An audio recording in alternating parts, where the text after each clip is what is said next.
Welcome to the TalkFluent channel. I'm Aman, and I'm joined today by my friend Priya. We are so excited to have you here because today we're going to talk about how to actually become a confident English speaker. Thanks, Aman. And welcome, everyone. You know, Aman, I was thinking about something today.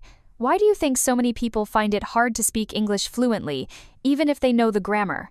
That's a great question, Priya. Honestly, I think it's the fear of judgment. People are so worried about being perfect or sounding wrong that they just freeze up. They forget that the main goal of a language is just to connect with another human. You're absolutely right. I remember when I started, I used to translate everything from my native language to English in my head before speaking. It was exhausting. It made me sound so robotic, and there were these long, awkward pauses. Haha, I did the exact same thing. It's like having a slow internet connection in your brain, right? But once I started thinking in English, everything changed.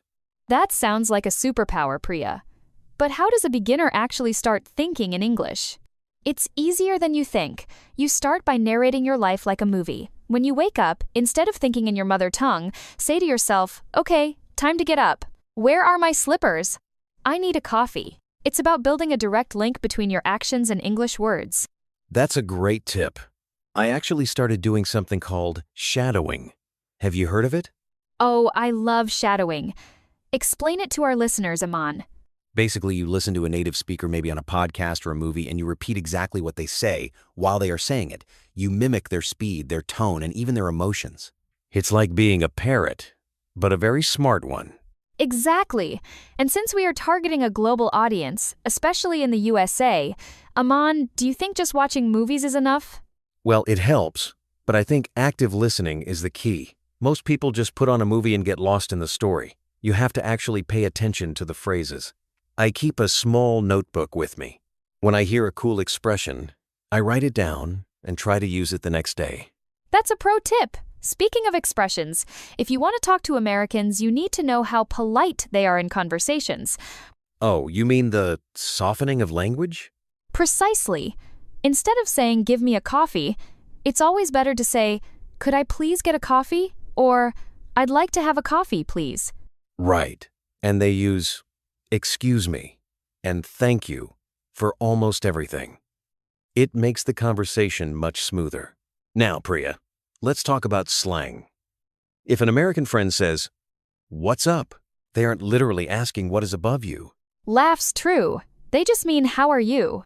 And if they say, I'm down, it actually means, I agree, or I want to join.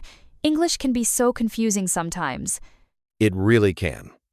But that's why we started this channel. Another thing I want to mention is reading out loud. If you read out loud for just 5 minutes a day, you're training your tongue and jaw muscles to get used to English sounds. I agree. It's like a workout for your mouth. Also, Aman, what do you do when you're in a conversation and you suddenly forget a word? That's the most embarrassing moment. Laughs. It happens to everyone. When that happens, don't panic. Use filler words like, well, actually, or let me see. It gives your brain a second to catch up. Precisely. Also, remember the 10-minute rule. Don't try to study for 5 hours once a week. Practice for just 10 minutes every single day. Consistency is the key to fluency. Well said, Priya. I think we've covered a lot today. I hope our listeners feel more confident now. I'm sure they do. I'm feeling over the moon about our session today. Haha, nice use of an idiom. All right, everyone, keep practicing, keep talking, and thanks for watching TalkFluent. See you in the next episode. Bye for now. Stay fluent.